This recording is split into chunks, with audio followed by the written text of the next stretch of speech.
This is the Circulate podcast, broadcast by the Ellen MacArthur Foundation. More than half of the world's infrastructure has not yet been built. That was Elizabeth Yee of the Rockefeller Institute's 100 Resilient Cities. These guys know that cities around the world face a number of physical, social and economic challenges that are a growing part of the 21st century. Challenges such as inequality. And thinking about where also there are a lot of trees in the city and where there aren't, and potentially linking that back to the inequality agenda and making sure that everyone has adequate amounts of green space. How do cities prepare for all these challenges, unpredictable challenges, unprecedented challenges that are thrown their way? Elizabeth is going to talk about those in this podcast. My colleague Seb Reid recently caught up with Elizabeth, and he first asked her what is meant by resilience in the context of cities. Resilience is really for us a very broad and encompassing term. For a city, it really is this capacity to both manage through successfully and rebound following an unpredictable challenge, or managing through the everyday shocks and stresses of life. So understanding, for example, and managing to a place where in the event there's an earthquake, that a community can grow and thrive in following that event, or potentially managing through also the everyday challenges of life, like traffic. Resilience really requires our cities to think holistically on a more integrated way, in an inclusive way, and to iterate on those resilience challenges and solutions. And so that after you face these challenges, or while you're facing these challenges, the stresses on an everyday basis, that you're thriving and continuing to grow as a city. And it's really looking to help our cities solve the multiple challenges that they have using the scarce resources that they have. I wanted to pick up on something you just said, Liz, around the idea of being ready for unpredictable challenges. And it's sort of, there's an underlying implication to this idea of looking for resilient cities, that maybe cities haven't been designed with that intention in mind. I just wondered if you could say a couple of things about what makes this issue so challenging for cities today. I think there are a number of reasons why resilience is challenging. We're facing these unprecedented threats that we never have before. And those three for being climate change, urbanization, and globalization. And those are affecting cities at a scale that we haven't seen. So, for example, we've got people flooding into our cities because they see them as the source of economic opportunity and growth. And that's, cities haven't been equipped and designed for the masses of people that continue to flock to them on a daily basis. We've got this challenge of globalization where we're more interconnected than we ever have been before, thanks to technology, and impacts that occur in one city directly impact another city, even though they may not be in geographic proximity to each other. And then we've got this continued challenge of climate change. And for better or worse, most of our visionary forefathers thought that building cities on waterfronts was a great place. And it is a great place for commerce. But as a result of climate change and sea level rise, our cities are facing challenges in that regard like they haven't before. And they weren't, in some instances, built to manage those challenges. So the impact and the confluence of those three areas make the urban resilience building challenge more imperative than it ever has been before, but also brings with it a new host of challenges. Yeah, and I want to ask a little bit about your engagement with this work. So obviously you're the Vice President of City Solutions at 100 Resilient Cities. Can you just tell us a little bit about that program and how it works with cities? So 100 Resilient Cities was created by the Rockefeller Foundation to specifically focus on resilience building in 100 cities around the world. We selected those cities from over 1,100 different applications in 3 different rounds. And they were all based on city feedback and engagement with the mayors or the senior leaders of the cities to understand and their capacity and willingness to engage in this resilience journey with them. So we've picked 100 cities and we are working with them to help them become more resilient to these social and economic and physical challenges that they're continuing to face in the 21st century. And we do that really in 4 different ways. We're challenging those cities to build their resilience, but in order to do that, it requires a senior leader in the city who is positioned to work transversally across the different city government areas, as well as with the citizens, to understand what the city's resilience challenges are. And that person that we work with the city to hire and integrate into their governmental structure is the Chief Resilience Officer. The second piece that the Chief Resilience Officer leads is a city resilience strategy, and that is an opportunity to understand and synthesize all of the different resilience challenges in the city, having had worked with both the government, the nonprofit, the academic, the citizens of the city to understand what are those challenges that need to be addressed in order to build a more resilient cities. The third piece of it is this platform of services to support the strategy implementation. And that is the part of the organization that my team and I are specifically responsible for building out and engaging with our cities around. So not only are we working with those different partners from the academic, nonprofit, and private sector to identify those solutions, but we're also helping guide our cities and work with them to implement those solutions and to use those tools and services to build more resilient cities. At the same time, we are also looking to inspire our member partners around resilience and have them better understand the challenges that our cities are facing in the 21st century so that they can design and help develop the solutions that we need in order to build more resilient cities. And then the fourth piece, which is critically important as well, is the network of Chief Resilience Officers, because we believe in what we've seen through our short time is that cities really don't have unique challenges. Many cities have shared challenges and the solutions and ideas really need to scale if we're actually going to successfully address those challenges. And so having a network of peers for the Chief Resilience Officers who are all brand new in their roles, as well as for the network of partners to collaborate and develop and design solutions is a critical way that we're actually going to be able to scale our work through our 100 cities and beyond. That's really interesting. I wanted to pick up on something that you just said about the idea that actually cities don't have unique challenges, which is intuitively quite surprising to someone like me who imagines that the challenges that a city like Rio de Janeiro face would be dramatically different than something you'd face in New York. I just wonder if you could describe some of the common challenges or the similarities that you found in cities. Sure, I'd be happy to. And Seb, I had the same theory as you, and then I started working here at 100 RC, and I actually realized how much there were shared journeys and similarities and challenges. And so I just wanted to hit a few of the trends that we're seeing across our cities and then just give you a couple of examples. So, for example, one of the key trends that we're seeing across our city network is inequality and both between the haves and the have-nots. Another key trend that we're seeing across many of our cities is also migration, both from political reasons, but also economic. And that is causing this in-migration, this urbanization that we haven't seen at this scale before. The third piece was around water. And one of the things that we look at actually is our application data. And over half of our cities, more than half of our cities, have cited water as a key challenge that they think of as it relates to their resilience building. So both thinking about not enough water or water when you don't want it.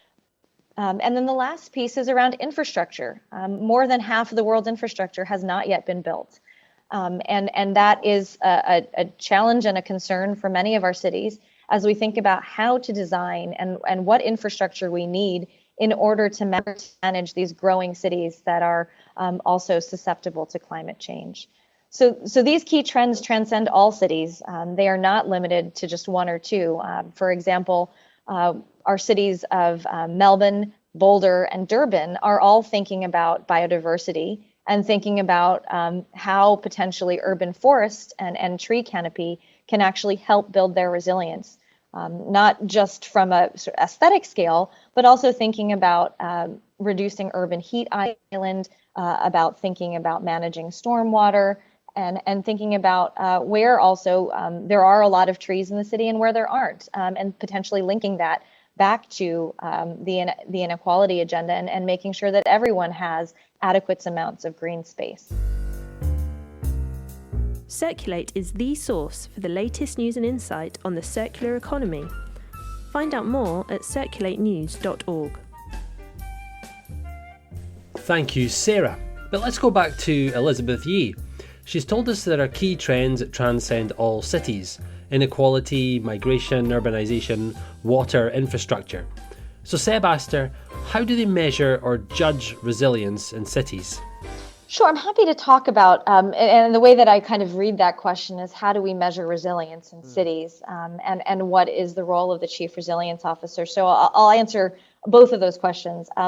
The first is in conjunction with the Rockefeller Foundation in Europe, we utilize the City Resilience Framework to help us understand what the key challenges are in cities. There are four, drivers. There's leadership and strategy, health and well-being, economy and society, and infrastructure and environment. And those are kind of the three kind of integration of those four key areas are kind of the start of resilience building. And then looking beyond that into these sub-drivers for each of them. So I think, Seb, you and I shared a little bit around like economic development. And so, looking specifically at the economy and society, thinking about how urban systems foster economic prosperity, think about social stability and justice, and promote cohesive communities. Those are key elements, for example, in the economy and society framework relating to the city resilience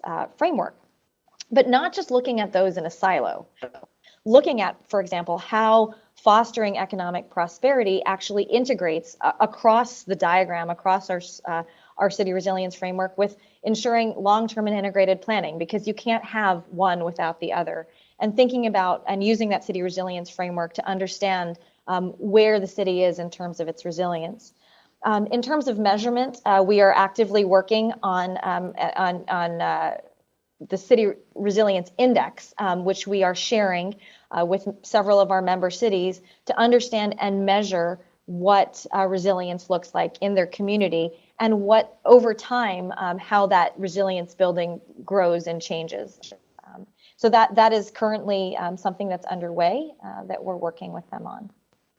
Yeah, that's fantastic. And I was thinking when you were talking about, inequality, water, migration, infrastructure as the sort of four key challenges that cities of today face. I guess the things that your program is aiming to tackle.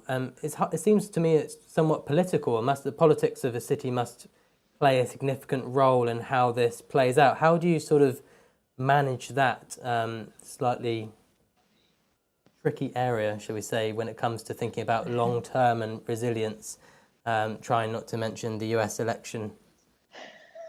I was waiting for that question.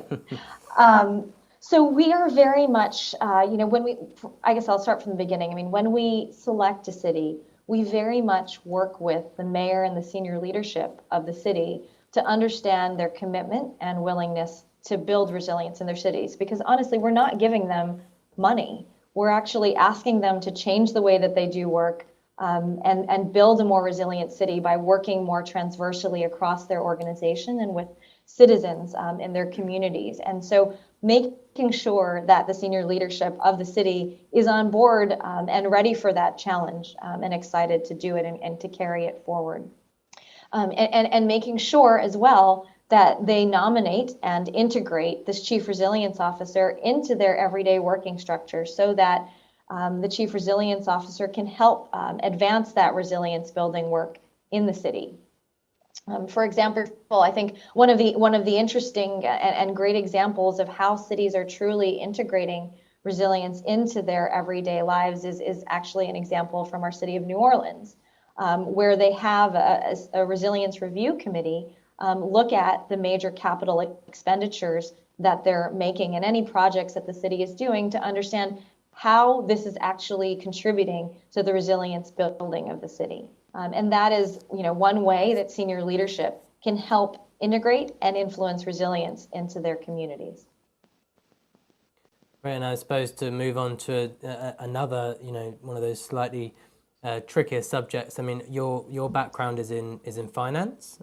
Previously, I wondered if you'd give us a perspective on the role of finance in shaping the future of cities. Often there are budgets, which implies constraints, and I just wondered if you had any insights or thoughts on that for our audience. Yeah, I mean, I'm happy to chat about that. That's a place that I get very excited about talking. What we challenge our cities to do is we know that each city has very scarce resources, not just from a physical standpoint, but also financially. And so part of building resilience is understanding how to use that scarce dollar more effectively to solve multiple challenges at once. So as opposed to just building a road, thinking about how that road actually, and ensuring that road doesn't bisect a community, but ensuring that road also is both connecting communities. What does it mean for economic development? Is there an opportunity to actually, lay fiber optic cable? A number of our cities have suggested that narrowing that digital divide is a critical piece. So how can we look at the investment in just a road to address some of the challenges? Can it be permeable pavement so that we actually reduce some of the stormwater challenges that a city might be facing? So really trying to optimize the use and implementation of a specific project so that we can make that dollar go further.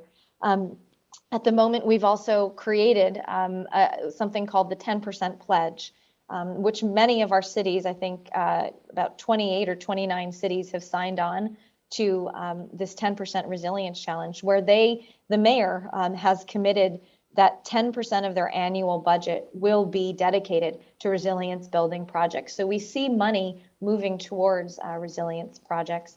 And also thinking about as well, which is a project that we're working on here at 100RC, how do we get the financial community, institutional investors, philanthropic investors, really thinking about how to better quantify and understand the value of resilience from both a credit perspective as well as a repayment perspective, because there are significant benefits from doing projects in a more resilient way.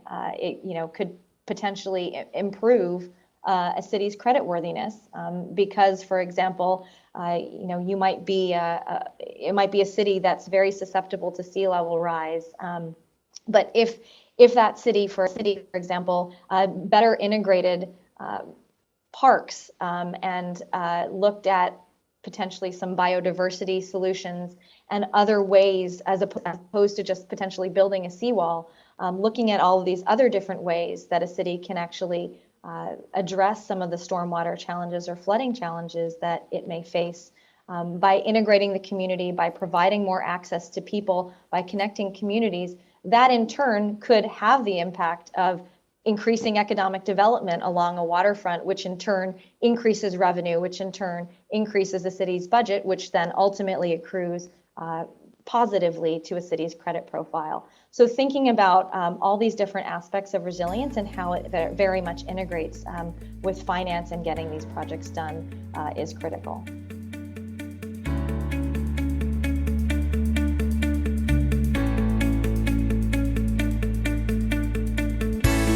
So here's the thing.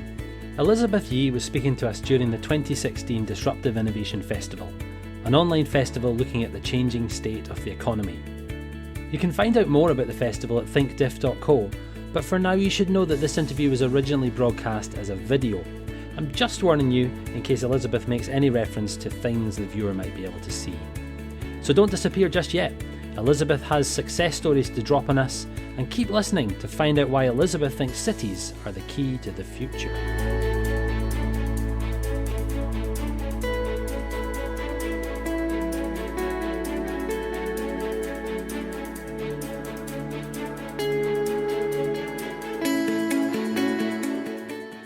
But Liz, let me ask you this question. I think it's sort of a question where they're wanting to bring this to life a bit. I understand that it's a relatively new program and things don't necessarily move really quickly when it comes to massive cities. But they've asked, have you got any examples or case studies of a city that you've started working with where you've seen some real progress or movement towards being, a more resilient city in some way. Are you at that stage yet? Yeah, you're right. At the moment, we are still reasonably new in our process. We've released about 20 different resilience strategies that are all available on our website, so people can check them out. And so I feel like it's somewhat unfair for me to pick just one city as an exemplar of how they've really advanced their resilience journey. Perhaps I could just take a smattering of different cities that we believe, or I believe personally, that have done a great job of integrating resilience and continuing to advance it. One, I think I mentioned, for example, New Orleans, and using that resilience lens with which to evaluate projects. I think the other examples that are really exciting for us to see are the institutionalization of our chief resilience officers across our network.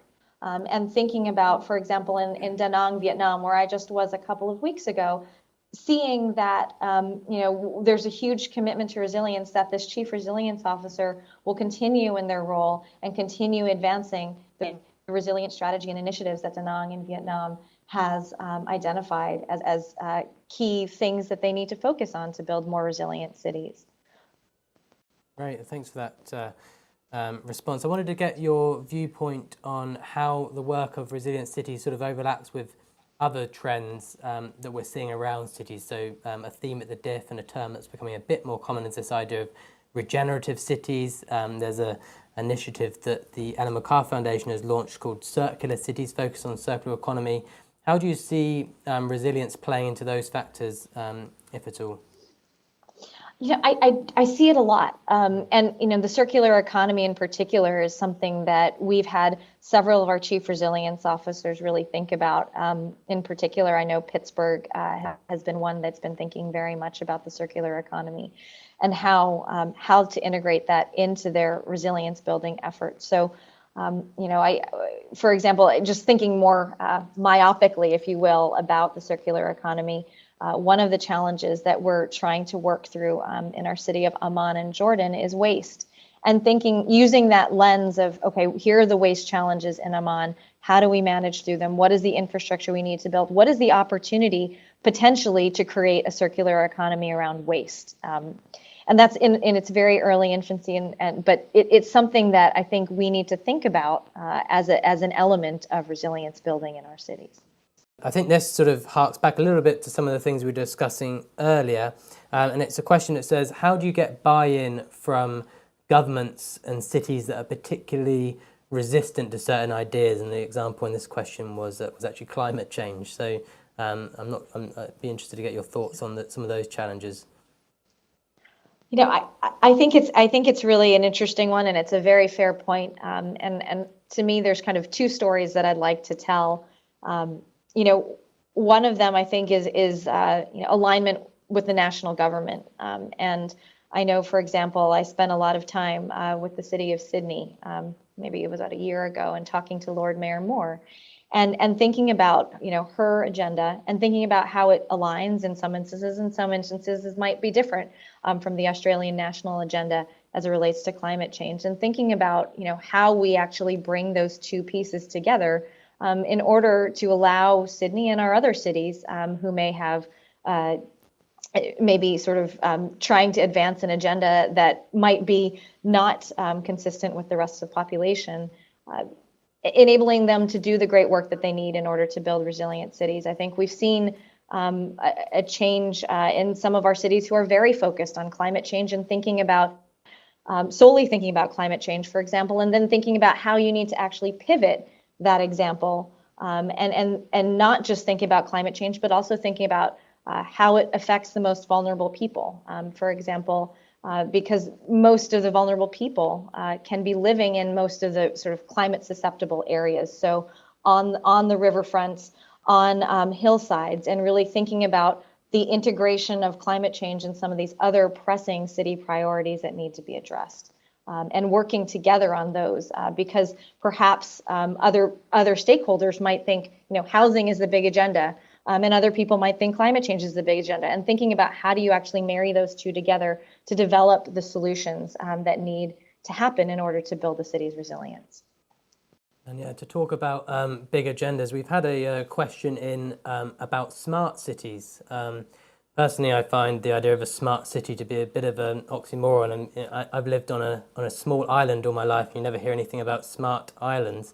Yeah, so the question is, do you think a city can be truly smart? And I suppose to phrase that, additionally phrase that, how does the smart cities agenda sort of overlap with resilience? Is it one that does solely, or is it one that's perhaps, are there challenges that come with that sort of technological advancement as well for resilience? So resilience building very much thinks about the smart cities agenda. It's a critical piece of it. It's understanding, for example, the data that's required in order to both help the city make better decisions, but also to help run a more efficient city. So for many of our cities, aggregating that data, understanding what data needs to be captured, and synthesizing it to make those decisions is a key element of resilience building. I know, for example, one of our partners is working with the city of Semarang in Indonesia to integrate the 18 different applications it currently has outstanding and look at them on a uniform basis to understand what it basically means for city governance and also efficiency. I think there's also a broader piece around smart cities in general and helping use technology to enable cities to run more effectively and efficiently, like we see, for example, in our city of Barcelona. That's great, and I wonder if there's a somewhat connection here with another question that's come in. Often you hear about smart cities, and then people talk about the smart citizen. And there's a question about how are those citizens who are interested to work towards a greater resilience in their cities able to get involved? Is there a channel for civil engagement with the 100 Resilient Cities Network, or what would you recommend to citizens? So all of our chief resilience officers are there to work with the citizens, and it's a key piece of our program. Our program opens up in cities with something called an agenda setting workshop, where we work with a myriad cross-stakeholder engagement opportunity. It's a cross-stakeholder engagement opportunity that we work on with the city to understand what the city's resilience challenges are.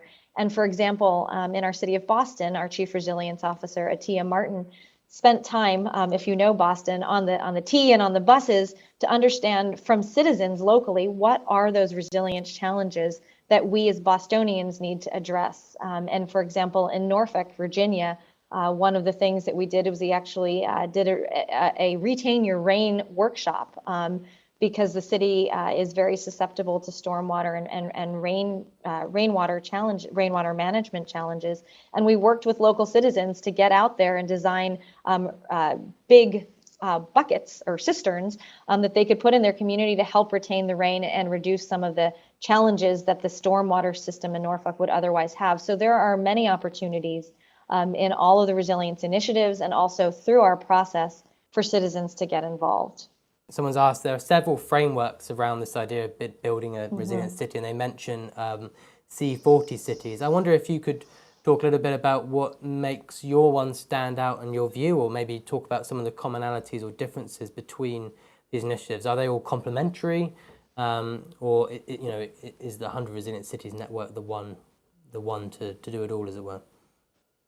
Well, of course, we like to all think that we're the only one, but I don't think that's a very smart view of the world. I mean, we are very much working and actually are in trying to integrate all of the different various actors that are working in the city space. Philanthropic dollars are limited. People's capacity to act are limited, and we're only going to build these solutions through collaboration. So, for example, we do work with the C40 team and try to understand, what their priorities are, what our priorities are. Perhaps we approach them with a different lens, but we're all working together to help build more resilient and robust cities that will endure. And so that collaboration does actively occur across the different city networks. Right. And before we finish here, I just wanted to ask a question. So you've reached 100 cities, or you've pretty much completed your portfolio of 100 cities. It's still a very new program, especially in timescales of transforming something like a city. What's on the horizon? What's next for the 100 Resilient Cities Network? Is it getting into the nitty gritty, or what are the next stages for you? I mean, where our team is focused, where my team is focused, is really working with our chief resilience officers in the cities to advance the initiatives that they've designed and developed and put into their strategies, and actually take it from paper into reality. Resilience building, you're right, Seb, is generational. And to think that we would build a resilient city in 1 year through one organization is likely unreasonable, even though I'd love to see it happen. I think our goal here is to start these cities along their resilience journey, to help change the cities in order to think in a more resilient way as they design and develop solutions, and have them think on a systems basis to understand how to integrate resilience into their everyday lives to design the cities of the future. And that to me this is really the seeds and the shoots that we're just starting with them, because it's going to take more than your and my lifetimes to make it happen.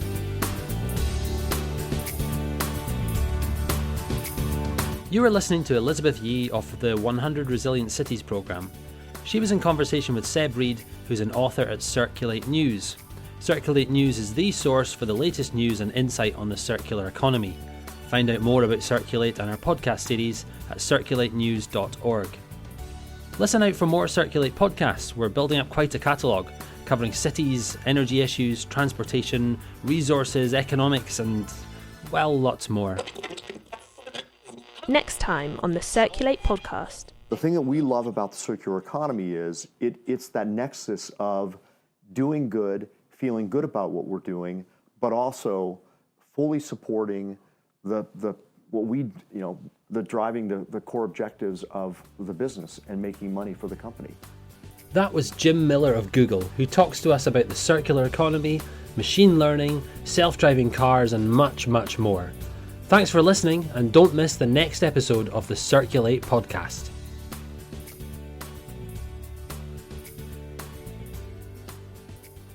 This interview was originally recorded as part of the Disruptive Innovation Festival. You can find out more at thinkdiff.co.